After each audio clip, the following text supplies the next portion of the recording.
Assalamualaikum warahmatullahi wabarakatuh. Saya Khairuni Samarpaung, CGP dari SMA Swasta Jannatul Firdaus Kota Subulus Salam. Dan di samping saya adalah Ustadz Agus Suryadi SPDI MPD sebagai Kepala Sekolah SMA Swasta Jannatul Firdaus.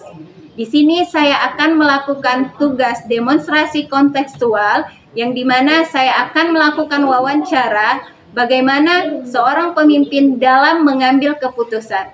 Baiklah, langsung saja wawancara akan kami mulai. Assalamualaikum Ustadz. Waalaikumsalam warahmatullahi wabarakatuh. Bagaimana perasaan Ustadz pada pagi hari ini? Alhamdulillah baik Ibu. Gimana Ibu kabarnya? Alhamdulillah sehat dan senang Ustadz. Nah, di sini saya akan melakukan wawancara tentang bagaimana Ustadz dalam mengambil sebuah keputusan. Di sini langsung saja Ustadz ya, pertanyaan yang akan saya ajukan kepada Ustadz. Nah, yang pertama itu Ustadz, bagaimana sih Ustadz dapat mengidentifikasi kasus-kasus yang merupakan dilema etika atau bujukan moral yang ada di sekolah kita? Baik, terima kasih Ibu. Ya, pertama-tama bersyukur kita kepada Allah SWT. Alhamdulillah, semua salat salam kita sama-sama ucapkan dengan mengucapkan Allahumma sholli ala sayyidina Muhammad. Dan semoga para pemirsa kita mendapatkan pahala puasa full penuh dan insya Allah kita mendapatkan Lailatul Qadar. Amin amin ya rabbal alamin. Untuk menanggapi pertanyaan Ibu kita CGP daripada SMA Firdaus yang luar biasa terkait dengan pengambilan keputusan, dan di poin pertama tadi tentang identifikasi, pastinya kita sebagai pemimpin tidak bisa mengambil sumber daripada permasalahan alias sumber daripada ajuan atau sumber daripada laporan-laporan dari satu pihak. Pasti kita mendengarkan dari semua pihak terlebih dahulu, baru kita bisa mengambilkan kesimpulan. Jadi dalam mengambil keputusan perlu dipikir matang-matang. Kenapa begitu? Karena dalam Mahfuzat dikatakan, Imam Syafi'i berkata, fakir qabla an ta'zima. Kita harus berpikir lebih dahulu. Artinya berpikir itu apa? Mengambil semua referensi-referensi. Akhirnya itulah menjadi dasar identifikasi seorang pemimpin yang saya sendiri mengambil keputusan daripada itu. Ya, terima kasih Bu. Saya kira gitu. Berarti pasti mengumpulkan nih Ustadz ya, baru kita bisa dapat mengambil keputusan. Itu cara Ustadz dalam mengidentifikasi kasus yang ada di sekolah kita. Nah, dalam menjalankan pengambilan keputusan di sekolah nih Ustadz, terutama untuk kasus dilema etika, terkadang kan ada dua kepemimpinan atau dua pemimpin, baik seperti wakil-wakil kepala sekolah juga. Nah, ini memiliki kayak saran yang sama-sama benar atau sama-sama mengandung nilai-nilai kebajikan Ustaz. Jadi kira-kira bagaimana sih Ustaz menjalankannya? Baik, ya. Terkait untuk memilih daripada tadi sumber ya, memilih daripada sumber atau usulan atau saran dari wakil kita atau dari wakil daripada orang yang memberikan informasi pada kita. Tentunya kita sendiri semua ini adalah pemimpin. Namun meskipun kita pemimpin, tetap kita juga ada pimpinan lagi. Nah, tadi kita tidak bisa untuk mengambil keputusan dengan satu pihak tadi atau memilih. Kalau saya sendiri, pastinya kita harus merujuk daripada sistematis ADART yang kita punya, untuk peraturan-peraturan yang kita punya, kemudian kita menelaah kembali daripada situasi dan kondisi permasalahan itu sendiri, bagaimana cocoknya. Selanjutnya kita akan ajukan kepada pimpinan kami lagi, atau pimpinan yayasan lagi, terkait saran daripada wakil-wakil kita. Barulah di situ ada penjelasan daripada yayasan kita sendiri. Setelah itu baru kita akan sampaikan kepada guru tersebut. Jikalau terjadi pemilihan satu daripada dua tadi, maka kita akan pahamkan yang satu tadi, dan kita akan pahamkan yang satu lagi. sehingga tidak terjadi namanya ketersenjangan daripada pengambilan saran daripada itu sendiri. Karena luar biasa kalau kita sendiri kita mengambil cuma satu, mengabaikan satu, pasti itu akan terjadi namanya kesenjangan emosional atau bahasanya merasa pilih kasih sang pemimpin itu. Tapi kalau kita mampu untuk menjelaskan bahwasanya ini loh yang terbaik, ini loh yang enggak terbaik, sehingga kita bisa namanya menjadikan seorang korps atau seorang tim itu menjadi super tim, sehingga tidak terjadi namanya tadi ya bahasanya tidak terjadi terkhianati atau tidak jadi kesenjangan daripada pengambilan saran tadi. Saya kira begitu. Oke Ustadz, berarti tetap kita merujuk kepada pemimpin yayasan ya Ustadz ya. Baik. Selanjutnya Ustadz, ini kan ada pertanyaan selanjutnya itu bagaimana sih langkah-langkah atau prosedur seperti apa yang biasa Ustadz lakukan selama ini? Oke, baik ya. Terkait tadi ya, terkait mengambil keputusan ya. Nah, pertama terkait mengambil keputusan, pasti kita akan harus mengetahui apa yang kita putuskan. Apa yang kita putuskan, artinya masalah apa yang kita putuskan, pasti ada masalahnya. Nah, kenapa bisa diputuskan? Karena ada subjek, ada materi yang perlu kita bahas dan perlu kita putuskan. Nah, dalam memutuskan itu sendiri, tahapannya apa? Tahapannya perlu kita juga ada namanya diskusi mingguan yang kita adakan. Ada diskusi mingguan, dan di diskusi itulah ada beberapa permasalahan yang perlu kita putuskan. Pertama, kita mengadakan namanya rutinitas daripada perkumpulan tadi, atau kita namanya buat gathering ya, week gathering atau 1 minggu untuk perkumpulan. Untuk apa itu? Untuk menggali informasi-informasi, untuk menyatukan opini-opini, serta menyelaraskan daripada visi misi yang ada di sekolah kita. Nah, ketika sudah semuanya akan ada visi misi, sudah menyatu dengan visi misi, pertama permasalahan, kemudian kita akan ungkapkan kepada para guru-guru, sekiranya itu permasalahan umum terkait dengan permasalahan khusus beda lagi. Ini permasalahan umum, kita akan kumpulkan guru-guru semuanya, kemudian kita akan sampaikan bahwasanya ada masalah begini-begini, sehingga yang tahap ketiga, maka setiap guru itu memiliki pendapat, karena setiap kepala itu memiliki namanya pendapat. Dari kita mendengarkan pendapat satu, sehingga akan terkumpul beberapa pendapat, sehingga kita bisa mengambil yang keempat, tahapan keempat, yaitu mengambil kesimpulan sementara. Dan ujung-ujungnya, yang terakhir, kesimpulan sementara tadi akan juga kita bawa kepada pimpinan, atau kita bawa adalah rapat atasan lagi, rapat para pimpinan lagi. Kita ajukan rapat pimpinan tadi, sehingga di situ pimpinan yayasan akan memberikan tahapan terakhir terkait dengan keputusan itu sendiri. Ya, terima kasih. Berarti Ustadz, kira-kira selama ini adakah tantangan Ustadz dalam mengambil keputusan pada sebuah kasus gitu? Baik, untuk terkait tantangan, kalau tantangan sendiri, hidup pun itu udah tantangan. Jadi hidup itu pasti ada tantangan. Yang saya jawab di sini pasti ada tantangan. Tantangan yang paling ada beberapa tahapan tantangan dalam sekolah itu. Pertama, tantangan masalah emosional anak itu sendiri, atau permasalahan di anak itu sendiri. Kemudian naik lagi, ada tantangan di atas lagi. Itu tantangan level kedua, itu tantangan wali santri atau wali siswa tadi ya. Wali siswa atau orang tua. Naik lagi tantangan pada guru-guru. Itu naik levelnya. Kemudian naik lagi tantangan ke keluarga. Keluarga yayasan tadi. Baru yang tertinggi, tantangan kelima itu tantangan diri sendiri.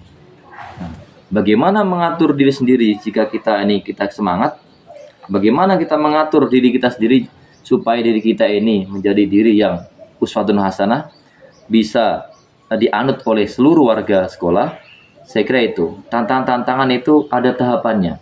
Ada tantangan terkecil, naik level 2, level 3, level 4, level 5. Dan saya kira untuk diri sendiri inilah yang paling berat untuk kita hadapi, karena musuh terberat kita adalah kita sendiri. Saya kira apa itu yang perlu saya jawab, Ibu? Tantangan tadi? Iya, Pak Ustadz. Nah, Berarti terima tetap kasih. kita merujuk tantangannya. Tantangan itu Level pasti tantangan. ada levelnya saja. Bagaimana cara kita tetap mengambil keputusan berdasarkan tantangan yang sudah kita pikirkan. Seperti itu, Ustadz. Baik. Nah, jadi kan Ustadz terkadang kan nggak dalam pengambilan sebuah keputusan ini misal dalam rapat nih ada sebuah kasus. Apakah ada nih jadwal khusus Ustadz dalam menyelesaikan kasus tersebut? Baik. Ya, pertanyaan ini pun pertanyaan menarik sebetulnya. Ya. Jadi sebagai pimpinan, saya juga memiliki namanya hak veto atau hak pribadi untuk menentukan. Nah, ada ranahnya. Kemudian juga ada ranah yang lain pula. Ada bukan ranah saya. Jadi ketika ranah atau dalam kawasan saya pribadi sebagai kepala sekolah, maka saya dalam waktu itu juga tanpa perlu penjadwalan. Dalam waktu itu juga saya bisa menentukan karena itu sudah termasuk ranah saya. Namun kalau terjadi sebuah ranah yang bukan ranah saya, artinya ranahnya daripada atasan saya atau ranah daripada yayasan, maka juga itu perlu penjadwalan. Dan penjadwalan itu biasanya seminggu. Karena tadi kita di awal tadi kita sudah bicara bahwasanya kita ada rapat mingguan, maka minggu selanjutnya lagi akan diingatkan oleh sekretaris daripada rapat itu sendiri dan akan mungkin kita jawab pertanyaan tadi sesuai dengan hasil keputusan daripada rapat pimpinan, rapat yayasan tadi. Saya kira itu, Bu, untuk ini berarti tetap kalau misalnya itu bagian Ustadz tentu langsung ya Ustadz diputuskan. Jika harus mengambil keputusan pihak yayasan, berarti kita tetap menunggu keputusan dari pihak yayasan. Ini semua dilakukan untuk kepentingan bersama dan tetap mengambil keputusan itu harus berpihak pada murid ya Ustaz, dan berdasarkan nilai-nilai kebajikan universal dan juga bertanggung jawab. Seperti itu ya Ustaz. Jelas. Saya tekankan lagi, Bu. Kita sebagai guru itu memang adalah bahasanya khodimul tilmid. Kalau dalam bahasa orang-orang Mekah Madinah itu, ana khodimul haromain. Saya adalah hamba dua tempat Mekah Madinah. Maka kita sama juga. Kita guru ini sebetulnya adalah yang kita pentingkan adalah murid. Khodimul tilmid. Artinya pembantunya para murid. Jadi fokus apapun sebuah pendidikan itu yang kita pikirkan adalah murid. Selanjutnya ayat itu baru ke guru-guru. Nah, kenapa kok muridnya begini? Karena gurunya begini. Maka kita pikirkan juga guru-gurunya. Oh, ternyata infokus ya ada. Kemampuan belajar ini, gurunya ingin menarik supaya muridnya menarik, infokus. Maka kita sediakan sebagai kepala sekolah pun harus inisiatif melaporkan pada yayasan butuh ini, butuh ini, butuh ini. Nah, setelah gitu. Jadi fokus kita kepada murid tadi. Nah, jadi dari semua yang telah Ustadz sampaikan nih ya, kira-kira pembelajaran apa yang Ustadz petik dari pengalaman Ustadz dalam pengambilan keputusan selama ini? Untuk pembelajaran saya sendiri untuk mengambil keputusan, memang banyak keputusan-keputusan yang sudah terlahir atau sudah saya keluarkan selama masa saya menjabat sebagai kepala sekolah. Ada yang memang itu sifatnya keputusan yang memang sejalan, alias di situ tidak ada keraguan. Namun juga ketika itu ada juga keraguan. Jika tidak ada keraguan maka kita mengucapkan alhamdulillah. Namun jika ada namanya keraguan di situ, maka kita pun selalu bermohon kepada Allah dan meminta maaf kepada Allah dan istighfar, dan untuk selalu mengevaluasi diri terkait dengan beberapa putusan yang tidak sesuai. Pasti ada keputusan yang mungkin dibilang ini sesuai dan sesuai. Kenapa? Karena kita sendiri juga manusia pernah juga kesalahan, dan sebagai kesalahan adalah memperbaiki, dievaluasi. atau dalam bahasa agama itu kullu ibni adam khata'un wa khairu khata'ina tawabun. Semua manusia itu memiliki kesalahan dan sebaik-baik kesalahan adalah bertaubat, artinya berevaluasi diri. Dan semakin lama kita memahami bahwasanya semuanya itu butuh namanya pengalaman. Dan jarib walakit takun arifan, cobalah niscaya kamu akan tahu. Tanpa mencoba, tanpa gagal, kita tidak pernah ada namanya melangkah. Maka cobalah dan jangan takut gagal, karena kegagalan itu merupakan awal daripada kesuksesan. Saya kira itu, Bu. Oke Ustadz nih, alhamdulillah nih Ustadz kan dari semua jawaban sudah clear. Dari pertanyaan yang saya ajukan udah clear nih Ustadz, dan jawabannya juga bagus, baik, dan sesuai dengan prinsip-prinsip dilema etika, unsur bagaimana seorang pemimpin dalam pengambilan keputusan. Nah, jadi di sini kan udah sesi terakhir ya Ustadz ya. Saya mengucapkan terima kasih banyak atas waktu Ustadz yang dapat meluangkan waktu dalam sesi wawancara saya. Baik. Di sini saya akhiri Ustadz. Assalamualaikum warahmatullahi wabarakatuh. Waalaikumsalam warahmatullahi wabarakatuh. Assalamualaikum warahmatullahi wabarakatuh. Saya Khairuni Samarpong SPD, CGP Angkatan 7 Kota Sebul Salam. Di samping saya ialah Bapak Iswanul Uspa SPD MM sebagai Kepala Sekolah SMK Negeri 1 Simpang Kiri. Di sini saya akan melakukan tugas demonstrasi kontekstual modul 3.1. Baiklah, langsung saja Pak Iswanil. Ya. Assalamualaikum warahmatullahi wabarakatuh. Waalaikumsalam. Bagaimana Pak perasaannya hari ini? Wah, luar biasa. Sangat bahagia, Pak. Oke, alhamdulillah ya Pak, yang luar biasa. Nah, di sini kan Pak saya akan mengajukan beberapa pertanyaan wawancara tentang bagaimana Bapak dalam mengambil keputusan, baik dilema etika atau bujukan moral yang ada di sekolah Bapak. Nah, jadi kan Pak, selama ini bagaimana sih Bapak dapat mengidentifikasi kasus yang merupakan dilema etika atau bujukan moral yang ada di sekolah Bapak? Untuk mengidentifikasi permasalahan yang ada, tentunya kita melihat ya permasalahan itu yang muncul, kemudian arah permasalahan itu penyelesaiannya kemana. Karena di sekolah ini kan ada beberapa bidang yang diberikan tanggung jawab kepada katakanlah wakil-wakil kepala dan sebagainya. Seperti itu. Berarti tetap mengidentifikasi, harus kita berkolaborasi kepada wakil-wakil kita Pak ya. Nah, selanjutnya ini kan Pak, dalam menjalankan terkadang pengambilan keputusan, tentu ada dua kepentingan, yang dimana dua kepentingan ini kan sama-sama benar.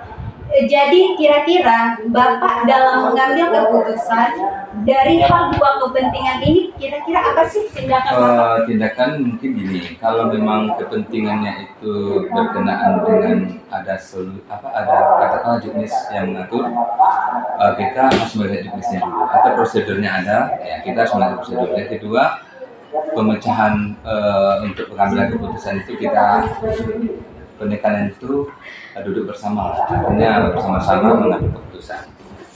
Berarti tetap berkolaborasi ini penting ya Pak dalam mengambil keputusan.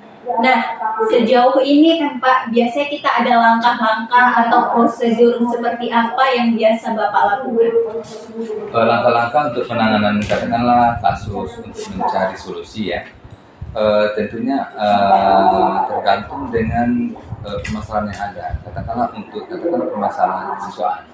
Kalau permasalahan kesiswaannya itu mungkin prosedurnya mungkin diawali dengan kalau ada masalah siswa kita mungkin berkomunikasi dulu dengan wali kelas. Kemudian kalau memang penanganannya juga tidak cukup sebatas itu, kita berkomunikasi dengan wakil kepala atau juga melibatkan guru-guru BK untuk penanganan kasus kesiswaan. Berarti tetap ada yang akan membantu Bapak ya dalam menangani kasus apa? Berarti kita melihat tingkatan kasusnya Pak ya, baru kita bisa mengambil keputusan seperti apa. Nah, jadi kan Pak, berarti selama ini kan tentu ada sesuatu yang lebih efektif nih, langkah atau hal yang efektif dalam Bapak mengambil keputusan. Nah, kira-kira hal yang efektif itu Yang seperti apa? efektif ya tergantung permasalahan. Kalau permasalahannya besar, mungkin kita libatkan orang-orang yang memang punya tanggung jawab untuk penyelesaian masalah. Artinya kita libatkan orang-orang yang bisa memang di bidang dia, memang tugas pokok dia dan tupoksi dia untuk penyelesaian masalah tersebut. Seperti itu. Nah, berarti selama ini adakah Pak tantangan yang terjadi gitu dalam Bapak mengambil keputusan? Wah, banyak ya. Tantangan itu terkadang mungkin kalau salah kita mengambil keputusan bukan penyelesaian masalah yang harus kita dapat, malah mungkin muncul lagi permasalahan berikutnya. Seperti itu. Nah Pak, terkadang kan ada kasus yang selama ini Bapak alami mungkin tidak selesai nih. Kira-kira apakah Bapak mengambil waktu lain untuk dalam menyelesaikan waktu itu? Artinya kasus besar kecilnya kasus itu akan berakibat jangka waktu penyelesaiannya. Tetapi kalau ada kasus yang memang harus kita selesaikan tanpa menunda-nunda, harus kita selesaikan sesaat itu tanpa harus mengambil waktu yang lain. Nah, selama ini Pak, kira-kira adakah yang membantu Bapak dalam pengambilan keputusan yang selama terjadi di sekolah ini? Tentunya orang-orang di sekitar kita, guru-guru di sekitar kita yang memang kita libatkan atau kita berikan tanggung jawab yang akan memberikan sedikit alternatif jawaban atau permasalahan, sehingga dengan permasalahan tersebut, jawaban tersebut menjadikan langkah terbaik lah. Berarti pasti ada yang membantu kita ya Pak ya. Apalagi di sekolah kan tentu ada wakil seperti itu ya Pak. Nah ini Pak, kira-kira selama proses yang Bapak sampaikan, apa yang bisa, pengalaman apa sih yang bisa Bapak ambil dari semua keputusan yang telah Bapak lakukan? Pengalamannya tentunya permasalahan itu terkadang muncul berulang kali ya. Iya benar. Berulang kali, sehingga untuk permasalahan yang berulang kali mungkin kita sudah pernah mencoba memberikan solusi, sehingga mungkin pada saat muncul permasalahan itu sudah enak lah untuk mencari solusi. Tetapi kalau muncul permasalahan baru, mungkin kita perlu memang duduk dengan orang-orang yang punya kepentingan, orang-orang yang memang tugas tanggung jawabnya di bidang itu. Berarti ini mungkin menjadikan Bapak lebih dewasa lagi Pak ya dalam mengambil keputusan. Oke Pak, terima kasih banyak nih Pak atas waktu Bapak sudah meluangkan waktunya untuk wawancara ya Pak. Saya akhiri. Assalamualaikum warahmatullahi wabarakatuh. Waalaikumsalam. Bang, beko kan bang? Joko.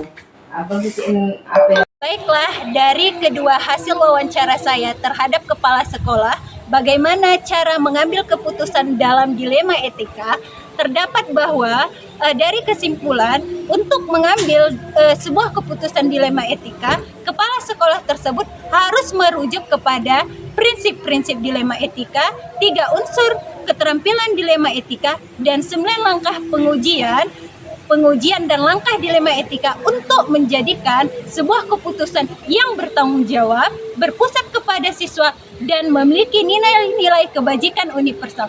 Terima kasih. Wassalamualaikum warahmatullahi wabarakatuh.